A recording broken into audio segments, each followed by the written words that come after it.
நம்மளோட இந்தியால first home ground semiconductor chip வந்து வரப்போகுது இந்த வருஷம் 2025 எண்டுக்குள்ள. எந்த கம்பெனி கிட்ட இருந்து அப்படின்னு சொல்லி நம்ம பார்த்தோம் அப்படின்னா சிஜி பவர் கிட்ட இருந்து வரப்போகுது.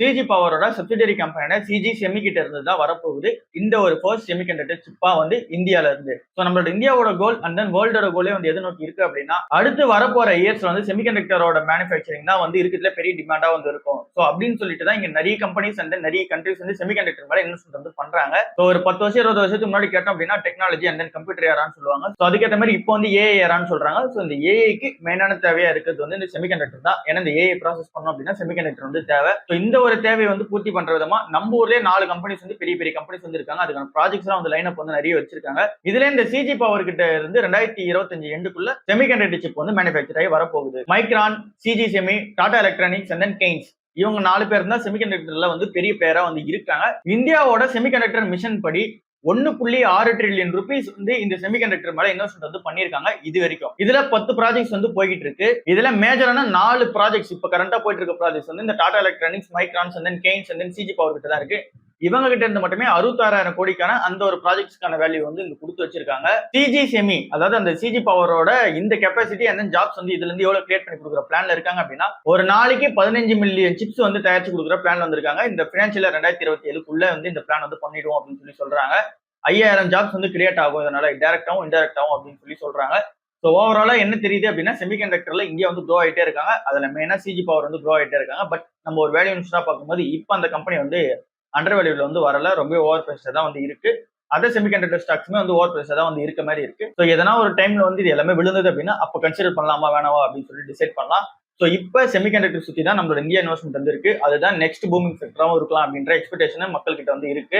அண்ட் இன்வெஸ்டர் மத்தியில இருக்கு. சோ பார்க்கலாம் இது எப்படி போய் முடியுது அப்படின்னு சொல்லிட்டு. அஜந்தா, லூபின், சன்ஃபார்மா, கிளாண்ட், அரவிந்தோ, சைடஸ், டிவிஸ், டோரண்ட் இந்த எல்லா ஃபார்மா கம்பெனிஸுமே வந்து பார்த்தோம்னா ஒரு 3% கிட்ட வந்து விழுந்திருக்கு. யூஎஸோட டேரிஃப் இம்பாக்ட் படி, அதாவது ட்ரம்போட டேரிஃப் இம்பாக்ட் படி இந்த கம்பெனிஸ் எல்லாமே வந்து நெக்லிஜிபிள் தானே, அதாவது இந்த கம்பெனிஸ் எல்லாம் வந்து உள்ள வரல. ஆனா ஏன் வந்து விழுது அப்படின்னு சொல்லி நம்ம பார்க்கும்போது எக்ஸம்ஷன் கொடுத்தது என்னவோ உண்மைதான். சோ இங்க வந்து இந்த ஃபார்மா செக்டர் மேல வந்து எக்ஸம்ஷன் வந்து கொடுத்துருக்காங்க. சோ இதுல வந்து டேரிஃப் வந்து இம்ப்ளிகேஷன் ஆகல. பட் ஆனா இந்த கம்பெனிஸ் எல்லாமே ஏர்னிங்ஸ் வந்து ஸ்லோ டவுன் வந்து ஆயிருக்கு. ஸோ ஏர்னிங்ஸ் வைஸ் பார்க்கும்போது இந்த கம்பெனிஸால வந்து இங்க காசு பண்றதுன்றது ரொம்பவே கம்மியா வந்து இருக்கு. பட் அதுக்கான வேல்யூஷன்ஸ் உள்ள கம்பெனியா வந்து இங்க இருக்காம பார்த்தோம்னா ஓவர் வேல்யூஷன்ஸ் தான் வந்து இருக்கு. ஸோ அதனால எஃப்ஐஐ செல் ஆஃப் வந்து கண்டினியூ ஆகிட்டே இருக்கு. அண்ட் தென் இங்க யூஎஸ் வந்து பிரைசிங் பிரஷர் வந்து கிரியேட் பண்ணி கொடுக்குறாங்க. லைக் வந்து ரெவில்மெண்ட் மாதிரி இருக்கலாம் 1400% இருந்து 1500% வந்து இந்த பிரைசிங் வந்து குறைக்க சொல்லி அந்த லெட்டர்லாம் வந்து எழுதிட்டு இருக்காங்க. ஸோ இது எல்லாமே இந்த கம்பெனிக்கு பெரிய பிரஷர் கிரியேட் பண்ணி தான் இந்த ஸ்டாக்ஸ் எல்லாமே வந்து விழுந்திருக்கு. இதை தாண்டி இன்னொரு ரீசனுமே வந்து அமைதி உங்களோட ரா மெட்டீரியல்ஸ் வந்து தேவைப்படுறது வந்து பார்த்தீங்கன்னா காசு அதிகமா தேவைப்படுது. ஸோ அதனால ரா மெட்டீரியல்ஸ் இன்புட்டும் வந்து பார்த்தோன்னா இவங்களுக்கு காசு அதிகமா இருக்கிற ரீசனால இவங்களால வந்து ப்ராஃபிட் வந்து மேக் பண்றது கொஞ்சம் கஷ்டமா இருக்கு. மார்ஜின்ஸ் வந்து அடி வாங்குது. மாருதி சுசுகி ஷேர் வந்து இந்த ஆகஸ்ட் 14 இருந்து இப்போ வரைக்குமே ஒரு 14% ஏறி இருக்கு. இதுக்கான ரீசன் 2 விதமா இருக்கு. ஒன்னு வந்து இந்த ஜிஎஸ்டியோட ரிஃபார்ம்ஸ். இந்த ஜிஎஸ்டியோட ரிஃபார்ம்ஸ்னால இந்த கம்பெனிஸோட காசு வந்து அதிகமா இருக்கும். ஏன்னா இங்க ஜிஎஸ்டி ரிஃபார்ம்ஸ் நடக்கும்போது இங்க கார் பிரைஸ் வந்து குறையும். ஸோ அதனால வந்து கார் அதிகமா சேல்ஸ் ஆகும். இவி பிளான்ட் ஒன்று வந்து பார்த்தோம்னா இங்க குஜராத்ல வந்து திறக்க போறாங்க. அதுக்கான இனாகிரேஷன் வந்து நடந்திருக்கு. அது வந்து செகண்ட் ரீசனா வந்து அமையுது. மாருதி சுசுகியோட ஃபர்ஸ்ட் எவர் இவி பிளான்ட் வந்து இங்க தான் வந்து திறக்க போறாங்க. இந்த கம்பெனியோட பேரண்ட் கம்பெனியான சுசுகியோட ஃபர்ஸ்ட் பிளான்ட் வந்து இதுவா தான் வந்து இருக்க போது. இது வந்து குஜராத்ல வந்து திறக்க போறாங்க. குளோபலான இவி ஹப்பா இந்த பிளான்ட் வந்து இருக்கும் அப்படின்றது எக்ஸ்பெக்டேஷனா இருக்கு. 2,50,000 யூனிட்ஸ் வந்து பர் இயர் வந்து இங்க இருந்து வெளியே போகும் அப்படின்னு சொல்லிட்டு எக்ஸ்பெக்டேஷனா வந்து வச்சிருக்காங்க.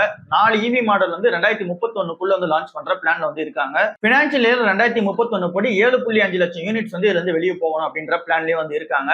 இது ஒரு ரீசனாவும் இன்னொரு ரீசன் வந்து நம்ம ஜிஎஸ்டி ரிஃபார்ம்ஸ் சொல்லியிருந்தோம். இங்க ஜிஎஸ்டி ஸ்லாப்ல வந்து குறைக்கிறாங்க. அண்ட் தென் இங்க காரோட விலை வந்து இன்னும் சீப்பரா இருக்கலாம் அப்படின்ற எக்ஸ்பெக்டேஷன் வந்து இருக்கு. ஸோ சீப்பர் ஆச்சு அப்படின்னா மக்கள் வந்து கன்சம்ஷன் வந்து இன்க்ரீஸ் ஆகும். இது மாருதி சுசுகிக்காருக்கும் ஒரு பெரிய பிளஸா இருக்கும் அப்படின்னு சொல்லிட்டு இது 2 ரீசனால இந்த மாருதி சுசுகி ஷேர் வந்து ஏற்றிருக்காங்க. ஜெம்சன் ஜுவல்லரி ஸ்டாக்ஸ் வந்து இந்த யூஎஸோட டேரிஃப்னால இம்பாக்ட் ஆயிருக்கா அப்படின்னு சொல்லி நம்ம பார்க்கும்போது நேத்திக்கான மார்க்கெட்ல கல்யாண் ஜுவல்லர்ஸ், டைட்டனை தவிர மீதி இருக்க எல்லா ஸ்டாக்ஸும் வந்து விழுந்திருக்கு. லைக் வந்து Senco gold, blue stone jewellery, sky golden diamond and then Shanthi gold இது எல்லாமே வந்து பார்த்தோன்னா 1% 2% வந்து விழுந்திருக்கு நேற்று.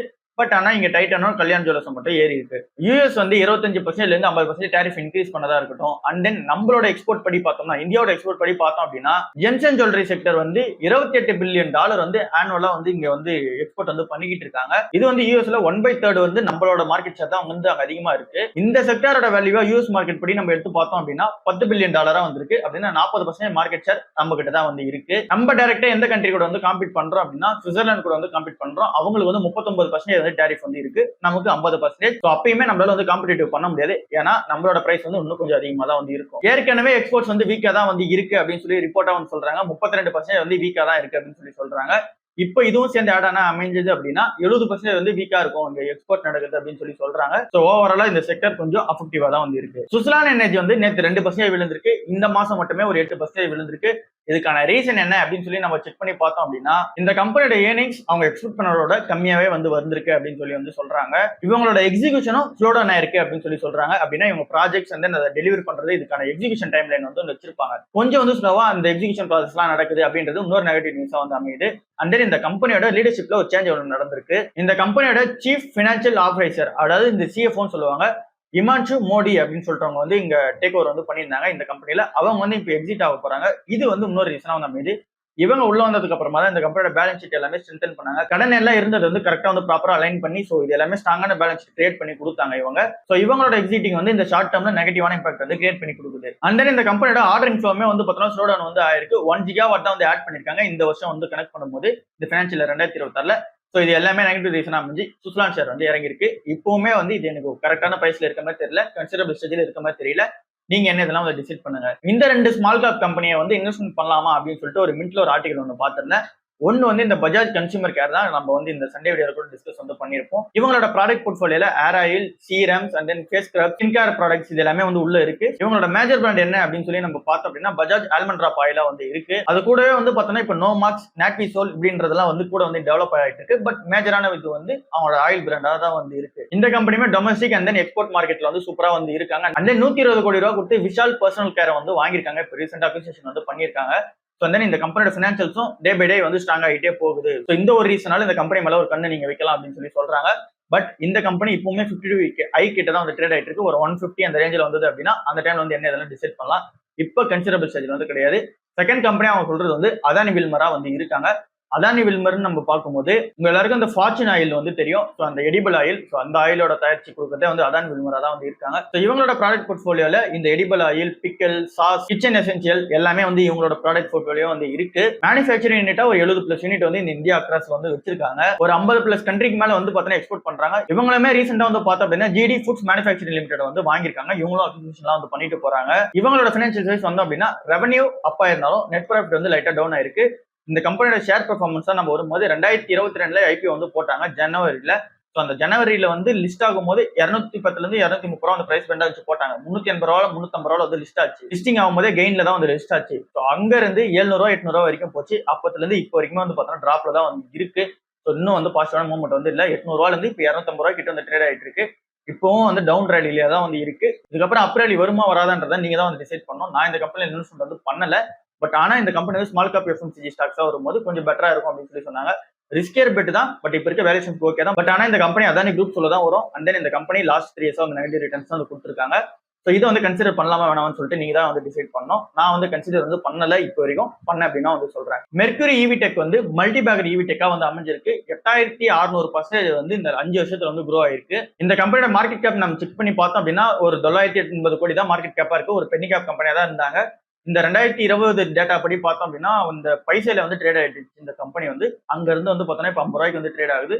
ஸோ 8600% வந்து இங்க ரிட்டர்ன் வந்து கொடுத்துருக்கு. ஸோ இந்த கம்பெனி என்ன மாதிரி கம்பெனி அப்படின்னு சொல்லி நம்ம பார்த்தோம் அப்படின்னா இந்த ஈவி ஈகோ சிஸ்டம் வந்து ப்ளே பண்ணி கொடுக்குற ஒரு கம்பெனியா இருக்காங்க. அப்படின்னா நீங்க ஒரு கார் எடுத்துட்டு போய் கொடுக்குறீங்க, ஒரு ஈவி கார் வந்து எடுத்துட்டு போய் கொடுக்குறீங்க அப்படின்னா அதுக்கான ஈகோ சிஸ்டம் ஃபுல்லாவே வந்து எண்ட் டு எண்டா வந்து பார்த்து கொடுத்துருவாங்க. ஸோ இந்த கம்பெனி வந்து இந்த அளவுக்கு ரேலி கொடுத்துருந்தாலுமே இப்ப இருக்க வேல்யூஷன் வந்து ஜஸ்டிஃபைட் கிடையாது. அண்ட் தென் ரொம்ப சின்ன கம்பெனி. இது எல்லாமே நம்மளால கரெக்டா ஃபைண்ட் அவுட் பண்ண முடியுமா ரொம்ப கஷ்டம் தான். அண்ட் தென் இந்த கம்பெனியை யார் வேணாலும் ஈஸியா வந்து மேனிபுலேட் வந்து பண்ணலாம். ஸோ இது எப்படி ஏறி இருக்கு அப்படின்னு சொல்லிட்டுலாம் நமக்கு தெரியாது. பட் ஆனா வால்யூம் வைஸ் வந்து பார்க்கும்போது ஒரு சடனான அப்ராலி வந்து நிறைய பேர் வந்து வாங்கியிருக்காங்க. பட் ஆனா இப்போ வந்து இந்த வால்யூம் ட்ரேட் ஆகுது வந்து லிக்விடிட்டி ரொம்ப கம்மியா தான் வந்து இருக்கு. இந்த மாதிரி நியூஸஸ் எல்லாம் வரும். பட் நீங்க என்ன இதெல்லாம் வந்து கரெக்டா அண்டர்ஸ்டாண்ட் பண்ணிட்டு அதுக்கப்புறம் அந்த ஸ்டாக் உள்ள போங்க. இப்போ நீங்க போனோம் அப்படின்னா கூட 102 PE வந்து இருக்கு. ஸோ நீங்க வந்து ரேலியில பார்ட்டிசிபேஷன் பண்றேன் அப்படின்னு சொல்லி நீங்க பார்ட்டிசிபேஷன் வந்து பண்ணலாம். பட் ஆனா நீங்க விற்கும் போது யாரும் வந்து வாங்க ரெடியா இல்ல அப்படின்னா உங்க ஷேர் வந்து விற்க முடியாது. ஸோ அது எல்லாமே நெகட்டிவ் கன்சர்னா இருக்கு. ஸோ பார்த்து என்ன கன்சிடர் பண்ணுங்க. இந்த ட்ரம்போட இம்பாக்ட் வந்து சீ ஃபுட்ஸ்ல வந்து அப்ளிகபிள் ஆயிருக்கா அப்படின்னு சொல்லி கேட்டோம்னா கண்டிப்பா அப்ளிகபிள் ஆயிருக்கு. அவந்தி ஃபீட்ஸ் நம்ம பார்க்கும்போது 4% வந்து டிராப் ஆயிருக்கு. அபெக்ஸ் ஃப்ரோசன் ஃபுட்ஸும் வாட்டர் பேஸும் வந்து பார்த்தோம்னா ஒரு 11% வந்து டிராப் ஆயிருக்கு. என்ன ரீசன் ஆப்வியஸ்லி இந்த ட்ரம்போட இம்பாக்ட் தான். சோ 50% வந்து டாரிஃப் வந்து இம்ப்ளிகேஷன் வந்து பண்ணுது. இவங்களோட சேல்ஸ் வந்து அஃபெக்ட் ஆகும் அப்படின்ற எக்ஸ்பெக்டேஷனாலே வந்து இங்க அடிச்சிருக்காங்க. இந்த கம்பெனிஸோட ரெவன்யூ வந்து பார்த்தோம் அப்படின்னா யூஎஸோட எக்ஸ்போர்ட்ல இருந்து தான் 50% 60% ரெவன்யூ வந்து வருது.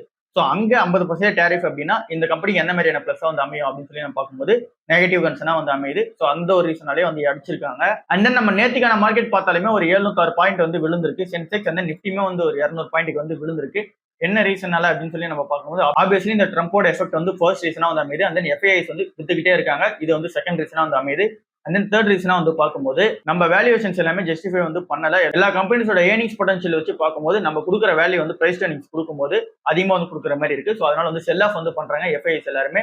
டிஐஐஸ் வாங்கிட்டு தான் வந்து இருக்காங்க. பட் ஆனாலும் எஃப்ஐஎஸ் வந்து அதிகமாக வித்துட்டு போற ரீசனால மார்க்கெட் வந்து மொத்தமா வந்து இறங்கி இருக்கு. பாட்டா இந்தியா நிறுவனம் என்ன சொல்றாங்க அப்படின்னா இவங்களுக்கு வந்து இந்த லோயர் லெவலான சேல்ஸ், அதாவது இந்த 1000 ரூபாய்க்கு கீழே விற்கிற அந்த ப்ராடக்ட்ஸ், அது ஷூவா இருக்கலாம் இல்ல அப்படின்னா செப்பல்ஸா இருக்கலாம். ஸோ இந்த ப்ராடக்ட் எல்லாமே ஸ்லோவா தான் வந்து ரிகவர் ஆயிட்டு இருக்கு. எங்களுக்கு வந்து ரூரல் ஏரியாலையும் சரி அர்பன் ஏரியாலையும் சரி இங்க டிமாண்ட் வந்து கம்மியா தான் இருக்கு அப்படின்னு சொல்லி சொல்றாங்க. இங்க ஸ்லோ ரிகவரி இருக்கிற ரீசன்னாலவே இவங்க இந்த கம்பெனியால ரெவன்யூ வந்து ஜென்ரேட் வந்து பண்ண முடியல. ரொம்பவே வந்து கஷ்டப்படுறாங்க. மார்ஜின்ஸ் வந்து அஃபெக்ட் ஆகுது. அண்ட் தென் இந்த கம்பெனியோட பிரீமியம் பிராண்ட்ஸான ஃப்ளோட்ஸை வந்து நம்ம பார்த்தோம் அப்படின்னா 33% வந்து growth வந்து கொடுத்துருக்கு. வால்யூம் growth வந்து செக் பண்ணும்போது அஷ்பபிஸ்மே வந்து பார்த்தோம் அப்படின்னா ஒரு 150 பிராண்ட் அவுட்லெட் வந்து திறந்திருக்காங்க. ஸோ இங்க பிரீமியம் ப்ராடக்ட்ஸ் எல்லாமே நல்லா இருக்கு. பட் ஆனா 1000 ரூபாய்க்கு கீழே இருக்கிற ப்ராடக்ட் வந்து கரெக்டா வந்து அமையல அப்படின்னு சொல்லி தான் வந்து சொல்றாங்க. இந்த ஒரு ரீசன் எல்லாமே அமைஞ்சு இந்த வருஷம் மட்டுமே 22% இந்த ஸ்டாக் வந்து அடிச்சிருக்காங்க.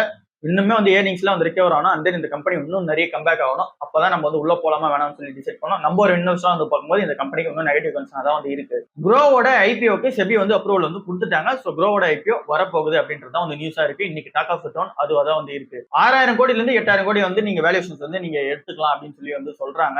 இதுல வந்து ஃப்ரெஷ் இஷ்யூஸாவும் வந்து இருக்கு. அண்ட் தென் நீங்க ஆஃபர் ஃபார் சேலுமே வந்து இதுல வந்து கம்பெனி ஆகி தான் வந்து வரப்போகுது இந்த ஐபிஓன்றது. இந்த காசு வச்சு அவங்க என்ன பண்ண போறாங்க அப்படின்னா டெக்னாலஜியை வந்து டெவலப்மெண்ட் வந்து பண்ண போறாங்க. அண்ட் தென் பிசினஸ் வந்து எக்ஸ்பென்ஷன் வந்து பண்ண போறாங்க. அண்ட் தென் அவங்களோட ப்ராடக்ட் ஆஃபரிங் அண்ட் தென் அவங்களோட இன்ஃப்ராஸ்ட்ரக்சர் வந்து ஸ்ட்ரென்தன் வந்து பண்ண போறோம் அப்படின்னு சொல்லி வந்து சொல்லியிருக்காங்க. இந்த கம்பெனி 2016 வந்து ஆரம்பிக்கப்பட்ட ஒரு கம்பெனியா இருக்கு. இந்த கம்பெனியோட பேரண்ட் கம்பெனி யாரு அப்படின்னா billion brains garage ventures private லிமிடெடா வந்து இருக்காங்க. இந்த கம்பெனி இந்தியன் ஸ்டாக் புரோக்கிங் பிளாட்ஃபார்ம்ல வந்து பார்க்கும்போது 26% மார்க்கெட் ஷேர் வந்து ஓன் பண்றாங்க. இந்த கம்பெனியோட ரெவன்யூ ப்ராஃபிட் எல்லாமே வந்து பார்க்கும்போது ஃபினான்ஷியல்ஸ் ஓகே அப்படின்ற மாதிரி தான் வந்து இருக்கு. பட் இந்த கம்பெனிக்கு எது வந்து சேலஞ்சா அமையுது அப்படின்னா 6 லட்சம் கிளைண்ட்ஸ் வந்து இந்த 2025 ஸ்டார்டிங்ல இருந்து இப்போ வரைக்கும் வந்து வெளியே போயிருக்காங்க. அதாவது க்ரோல இருக்க ஆக்டிவான யூசர்ஸ்ல 6 லட்சம் பேர் வந்து வெளியே போயிருக்காங்க. அதாவது இந்த ஷேர் மார்க்கெட்ல வந்து வரவே இல்லை. இது நம்ம ஏஞ்சல் ஒன் ஜெரோதோ கம்பேர் பண்ணும்போது இது ரொம்பவே அதிகம். ஏஞ்சல் ஒன் ஜெரோதோலாம் 4,50,000 3,50,000 அந்த அப்ஸ்டாக்ஸுமே அந்த ரேஞ்சில் தான் வந்து இருக்காங்க. பட் இந்த கம்பெனிக்கு 6 லட்சம் கிளைண்ட்ஸ் வந்து வெளியே போயிருக்காங்க. அண்ட் தென் இந்த எஃப்என்டோக்குமே வந்து நிறைய ப்ரெஷர்ஸ் வந்து கிரியேட் பண்றாங்களா. ஸோ இது எல்லாத்தினாலையும் இங்க ஆக்டிவான ட்ரேடர்ஸ் வந்து இருக்க மாட்டாங்க அப்படின்ற ஒரு எக்ஸ்பெக்டேஷனாலேயே இந்த growth வந்து இதெல்லாம் சேலஞ்சஸா இருக்கும் அப்படின்னு சொல்லி சொல்றாங்க. பட் ஆனா இந்த கம்பெனியோட ஐபிஓ வந்து கொஞ்சம் ஃபேன்சியான ஐபிஓ தான். எல்லாருமே வந்து இன்வெஸ்ட்மெண்ட் பண்ணுவாங்க அப்படின்றத எக்ஸ்பெக்டேஷனா இருக்கு. டிவிஎஸ் மோட்டார்ஸ் இப்போ ஆகஸ்ட்ல வந்து நம்ம செக் பண்ணி பார்க்கும்போது அவங்க தான் மார்க்கெட் ஷேர் வந்து அதிகமா ஓன் பண்றாங்க. இவில பார்க்கும்போது 20,461 வண்டி வந்து வித்துருக்காங்க இந்த ஆகஸ்ட் மந்த் மட்டும் நம்ம பார்க்கும்போது. ஸோ இவங்க மார்க்கெட் ஷேர் அதிகமா ஓன் பண்றாங்க. அதுக்கடுத்து பஜாஜ் அண்ட் ஹீரோ மோட்டார்ஸ்லாம் வராங்க. இதை நம்ம நேற்றே வந்து டிஸ்கஸ் வந்து பண்ணியிருப்போம். இப்போவும் ஒரு புது ப்ராடக்ட் வந்து லான்ச் பண்ணிருக்காங்க இவில. டிவிஎஸ் ஆர்பிட்டார் அப்படின்ற பிராண்ட் வந்து லான்ச் பண்ணிருக்காங்க. ஸோ இது வந்து ஒரு 1 லட்ச ரூபாய் எக்ஸ்ட்ரா வரும் பிரைஸா வந்து வச்சிருக்காங்க. ஸோ இது வந்து ஒரு இவி 2 வீலர் ஸ்கூட்டரா வந்து இருக்கு. ஸோ இதுவுமே உங்க ப்ராடக்ட் போர்ட்ஃபோலியோல ஒரு நல்ல ஒரு ரெஸ்பான்ஸ் வந்து கொடுக்கும் அப்படின்றது வந்து எக்ஸ்பெக்டேஷனா இருக்கு. அண்ட் தென் இந்த பிராண்டுக்குமே நல்ல கஸ்டமர் எக்ஸ்பீரியன்ஸ் வந்து கிடைக்குது. ஸோ இதனால இந்த கம்பெனிக்கு எல்லாமே பிளஸ் அமையும் போது எங்க வந்து பிரச்சனை கிரியேட் ஆகுது அப்படின்னா ரேர் எர்த் மேக்னெட் வந்து சப்ளை வந்து கிடைக்க மாட்டேங்குது அப்படின்னு சொல்லி டிவிஎஸ் மோட்டார்ஸ் அந்த அக்னாலஜ்மெண்ட் வந்து பண்றாங்க. அவங்க என்ன ஸ்டேட்மெண்ட் சொல்றாங்க அப்படின்னா not out of the woods yet அப்படின்னு சொல்லி வந்து சொல்றாங்க. அப்படின்னா என்ன அப்படின்னா இந்த சப்ளை செயின் இஷ்யூஸ் வந்து இன்னமும் இருந்துகிட்டு தான் இருக்கு. நாங்க இன்னும் அதை வந்து ரிசால்வே வந்து பண்ணல, அன்சால்வ்டா தான் வந்து இருக்கு. அண்ட் தென் நாங்க அதை எப்படி மேனேஜ் பண்றோம் அப்படின்னா day to day and then week to வீக்கா வந்து பார்க்கும்போது எப்படின்னா வந்து மேனேஜ் பண்ணி எடுத்துட்டு போயிட்டு இருக்கோம். பட் ஆனா எங்களுக்கு அந்த ரேர் எர்த் மேக்னெட்ன்றது கிடைக்கல அப்படின்னு சொல்லி சொல்றாங்க. சைனா கிட்ட இருந்து இன்னும் கிடைக்கணும். பட் ஆனா கிடைக்காம தான் இருக்கு. நாங்க என்ன ஷிஃப்ட் வந்து மூவ் பண்ண போறோம் அப்படின்னா பஜாஜ் ஆட்டோ வந்து இந்த ரேர் எர்த் மேக்னெட் கிடைக்கல, அதனால ரைட் ரேர் எர்த் மேக்னெட் வந்து எடுத்துட்டு போனாங்க. ஸோ அதே மாதிரி லைட் ரேர் எர்த் மேக்னெட்டா வந்து இம்போர்ட் பண்ணிக்கலாம் அப்படின்ற பிளான்ல வந்து இருக்காங்க. ஸோ இப்போ வரைக்கும் எல்லா கம்பெனிஸுமே வந்து இவி 2 வீலரா வந்து பார்க்கும்போது அவங்களோட சேல்ஸ் வால்யூம் இருக்கிறத விட டிராப்ல தான் வந்து விற்கிறாங்க. அந்த அளவுக்கு டிராப்ல விற்கிறதுக்கான ரீசன் வந்து இவங்களோட ரா மெட்டீரியல்ஸ்ல மெயினான ஒண்ணுன்னா இந்த லைட் ரேர் எர்த் மேக்னெட் வந்து கிடைக்க மாட்டேங்குது. ஸோ இதுதான் ரீசனா இருக்கு. எல்லா கம்பெனிஸுமே அஃபெக்ட் ஆகுது. இது டிவிஎஸ் மோட்டார்ஸுமே அஃபெக்ட் தான் வந்து ஆகுது. இதை வந்து அவங்களே அக்னாலஜ்மெண்ட் வந்து பண்ணிருக்காங்க. பிக் பாஸ்கெட் என்ன பண்ணிருக்காங்க அப்படின்னா இந்த விநாயகர் சதுர்த்தி அன்னைக்கு மட்டுமே வந்து பார்த்தோம்னா 35,000 விநாயகரை வந்து வித்திருக்காங்க. ஸோ இந்த பிக் பாஸ்கெட் சேல்ஸ் மூலமா மட்டுமே இது வந்து 4 மடங்கு அதிகம் இவங்க ஆனுவலா வந்து விற்கிறத விட. அண்ட் தென் பூஜைக்கு தேவையான சாமான்கள்லாம் வந்து நம்ம பார்க்கும்போது அது வந்து 1 கோடி ரூபாய்க்கு வந்து வித்திருக்காங்க. அண்ட் தென் பனானாஸா வந்து பார்க்கும்போது 1.3 கோடி ரூபாய்க்கு வந்து வித்திருக்காங்க. இந்த கம்பெனியோட chief buying and then merchandise ஆஃபீஸரான சேஷு குமார் வந்து என்ன சொல்றாங்க அப்படின்னா இங்க கஸ்டமர் வந்து கல்ச்சர் ஓரியன்டா வந்து இருக்காங்க. அவங்களுக்கு ஸ்பீடா போய் எந்த அளவுக்கு ப்ராடக்ட் வந்து சேர்க்க முடியுமோ அதுக்கான பிளான்ல வந்து இருக்கும். எங்க கல்ச்சரல் ஓரியன்டாவே நாங்க வந்து டெவலப்மெண்ட் வந்து பண்ணுவோம் அப்படின்னு சொல்றாங்க. ஸோ இது கரெக்டான மூவா வந்து இந்த கம்பெனிக்கும் வந்து அமைஞ்சிருக்கு. இந்த வருஷம் இந்த விநாயகர் சதுர்த்திக்கு வந்து பார்க்கும்போது இன்னும் ஃபெஸ்டிவல் வந்து வந்துகிட்டே தான் இருக்க போது. ஸோ பார்க்கலாம் இந்த கம்பெனி எப்படி வந்து பெர்ஃபார்மன்ஸ் பண்றாங்க அப்படின்னு சொல்லிட்டு. ஐடிஎஃப்சி கம்பெனியோட சீஃப் மார்க்கெட்டிங் ஆஃபீஸர் வந்து ரிசைன் பண்றாரு. அவர் ரிசைன் பண்ணிட்டு ஏவியேஷன் செக்டர்ல வந்து போக போறாரு அப்படின்னு சொல்லியிருக்காங்க. ஸோ இது என்னன்னு அப்படின்னு சொல்லி சிம்பிளா பார்த்தலாம். இவர் தான் வந்து இங்க மார்க்கெட்டிங் வந்து அதிகமா பண்ணி இந்த ஐடிஎஃப்சி பிராண்ட் வந்து அதிகமா பிராண்ட் பண்ணதுல இவரோட பங்கு வந்து இருக்கு. இவர் Kotak Securities, Motilal Oswal, Times of Money, HSBC, Standard Chartered accountant இது எல்லாத்தையுமே டிஜிட்டல் மார்க்கெட்டிங் அண்ட் மார்க்கெட்டிங் வந்து ரொம்ப இன்வால்வ்மெண்ட் வந்து ஆயிருந்தாரு. ஸோ நல்லாவே வந்து பிராண்டிங் வந்து பண்ணி கொடுப்பாரு இவரு. ஸோ இப்போ அந்த டிவி நாராயண் வந்து என்ன பண்றாரு அப்படின்னா ஏவியேஷன் செக்டர்ல வந்து போறாரு. அங்க ஒரு ஜாப் ஆப்பர்ச்சுனிட்டி கிடைச்சிருக்கிறதாவும் அங்க வந்து மூவ் ஆன் ஆக போறதாவும் வந்து சொல்லியிருந்தாரு. ஸோ இங்க இருந்து வெளியே போனாலும் ஒரு ஐடிஎஃப்சி ஃபர்ஸ்ட் பேங்கோட கஸ்டமராகவும் அண்ட் தென் வைத்தியநாதனோட வெல்விச்சராகவும் இருக்கும் அப்படின்னு வந்து சொல்லியிருக்காரு. அண்ட் தென் இப்போ இந்த பொசிஷன் வந்து டேக் ஓவர் பண்றதுக்கு யார் வந்திருக்காங்க அப்படின்னா ஸ்ரீராம் பத்மநாப அப்படின்னு சொல்லி ஒருத்தவங்க வந்து வந்திருக்காங்க. இவங்க வந்து இந்த digital marketing and then marketing வந்து ஹெட்டா வந்து இருக்க போறாங்க. ஸோ பார்க்கலாம் இவங்களோட social media marketing and then இவங்களோட டிஜிட்டல் எக்ஸ்பென்ஷன் எந்த அளவுக்கு இருக்கு அப்படின்னு சொல்லிட்டு. இப்போ ஐடிஎஃப்சி பேங்க் வந்து எல்லா இடத்துலயும் நம்மளால வந்து பார்க்க முடியுது அப்படின்னா அது மார்க்கெட்டிங் வந்து தேவை. ஸோ அதை வந்து கரெக்டா பண்ணாங்க அப்படின்றத எக்ஸ்பெக்டேஷனா வந்து இருக்கு. ஸோ அடுத்து இவங்க எப்படி பண்றாங்க அப்படின்றது வந்து பார்க்கலாம். ஸோ இது இந்த ஐடிஎஃப்சி கம்பெனிக்கு என்ன மாதிரி இம்பாக்ட் கிரியேட் பண்ணி கொடுக்குது அப்படின்னு சொல்லிட்டு லேட்டரா செக் பண்ணி பார்க்கலாம். மியூச்சுவல் ஃபண்ட்ஸ்ல இந்த மாதிரி நீங்க இன்வெஸ்ட்மெண்ட் பண்ணா 1 கோடி வந்து அட்டைன் பண்ணிடலாம் அப்படின்னு சொல்லிட்டு ஒரு ஃபார்முலா வந்து கொடுத்துருந்தாங்க. இது பார்க்கும்போது கொஞ்சம் இன்ட்ரெஸ்டிங்கா இருந்துச்சு. ஸோ ஷேர் பண்ணலாம் அப்படின்றது தான் 15-15-15 அப்படின்ற ஃபார்முலா வந்து சொல்றாங்க. 15 வருஷத்துக்கு நீங்க 15,000 ரூபாய் இன்வெஸ்ட்மெண்ட் பண்ணீங்க அப்படின்னா 15% ரிட்டர்ன் கொடுக்குதுன்னும் போது உங்களால 1 கோடி ரூபா வந்து அட்டைன் பண்ண முடியும் அப்படின்னு சொல்லிட்டு சொல்றாங்க. ஸோ சிம்பிள் தான், நீங்க 15 வருஷம் இன்வெஸ்ட்மெண்ட் வந்து பண்ணணும். அதுல 1 மாசமும் வந்து ஸ்கிப் பண்ணக்கூடாது. அது வந்து கண்டினியூஸா வந்து 15 வருஷத்துக்கு வந்து பண்ணோம். ஸோ இங்க 1 மாசமும் ஸ்கிப் பண்ணாம நீங்க பண்ணிட்டு வந்தீங்க அப்படின்னும் போது இங்க வந்து CAGR பர்சன்டேஜ் ரிட்டர்ன் தருது 15% வந்து தருது அப்படின்னும் போது உங்களால வந்து 1 கோடி ரூபான்ற டார்கெட் வந்து அச்சீவ் பண்ண முடியும் அப்படின்னு சொல்றாங்க. டோட்டலா நீங்க இன்வெஸ்ட்மெண்ட் பண்ண அமௌண்ட் வந்து 27 லட்சமா இருக்கும். உங்களுக்கு கிடைக்கிற ரிட்டர்ன்ஸ் மட்டுமே 74,50,000 ரூபாவா வந்து இருக்கும். டோட்டலா ஆட் ஆன் பண்ணும்போது உங்களால 1 கோடி ரூபான்ற காப்பஸ் வந்து உங்களால எடுத்துக்க முடியும் அப்படின்னு வந்து சொல்றாங்க. இங்க 15% மார்க்கெட் ரிட்டர்ன்ன்றது இங்க வந்து கேரண்டீடா அப்படின்னு சொல்லி நம்ம செக் பண்ணி பார்க்கும்போது இது வரைக்கும் கொடுத்துருக்க ரிட்டர்ன்ஸ் படி இங்க flexi cap and then active mutual funds எல்லாமே கரெக்டா கொடுத்துருக்காங்க. ஈவன் ஸ்மால் கேப் மிட் கேப்லாம் வந்து கொடுக்கல. பட் ஆனா ஃபிளெக்ஸி கேப் கம்பெனிஸ் வந்து கொடுத்துருக்காங்க. நிஃப்டி 12%னா இது எல்லாமே 15% வந்து ரிட்டர்ன் வந்து கொடுத்துருக்கு. ஸோ அங்க இன்வெஸ்ட்மெண்ட் பண்ணீங்க அப்படின்னா உங்களுக்கு வந்து ரிட்டர்ன்ஸ் கிடைக்கும் அப்படின்னு வந்து சொல்றாங்க. அண்ட் தென் இன்னொரு விஷயத்தை மென்ஷன் வந்து பண்றாங்க. பாஸ்ட் ரிட்டர்ன்ஸ் எல்லாமே இப்ப கேரண்டீட் வந்து கிடையாது. பாஸ்ட் ரிட்டர்ன் பாஸ்டோட முடிஞ்சு ஃபியூச்சர்ல வந்து தரணும்ன்ற எந்த ஒரு எக்ஸ்பெக்டேஷனும் வந்து கிடையாது. பட் ஆனா இப்ப போற போக்குல கரெக்டா போச்சு அப்படின்னா நீங்க வந்து இந்த ஃபார்முலா வந்து உங்களுக்கு அப்ளிகபிள் ஆகும். உங்களோட பவர் ஆஃப் காம்பவுண்டிங்க்கு சூப்பரா இருக்கும் அப்படின்னு வந்து சொல்றாங்க. ஸோ நீங்க 15,000 வந்து மாசம் இன்வெஸ்ட்மெண்ட் பண்றதுக்கு ரெடி அப்படின்னும் போது நீங்க கண்டிப்பா இந்த மெத்தட் வந்து யூஸ் பண்ணி பார்க்கலாம். ஸோ இதுவுமே வந்து நல்ல ஒரு மெத்தடா தான் வந்து இருக்கும். ஸோ உங்களுக்கு எஸ்ஐபின்றது வந்து அது ஆட்டோமேட்டிக்கா ஆகிட்டே இருக்கும். பட் ஆனா என்ன அந்த ஸ்டெப்புக்கும் வந்து நீங்க கொஞ்சம் கூட ஆட் ஆனா பண்ணிட்டீங்க அப்படின்னா இன்னுமே சூப்பரா வந்து ஈஸியா வந்து எடுத்துடலாம் இந்த 1 crore காப்பஸ்ன்றதை. பட் 15,000 இன்வெஸ்ட்மெண்ட் பண்றது ரெடி அப்படின்னா நீங்க இந்த ஃபார்ம்ல வந்து அழகா வந்து யூஸ் பண்ணிக்கலாம். ஸோ ஓவராலா இதுதான் இன்னைக்கு மார்க்கெட் நியூஸா வந்து இருக்கு. அடுத்த நியூஸ்ல வந்து நம்ம பார்ப்போம். அது வரைக்கும் பாய்.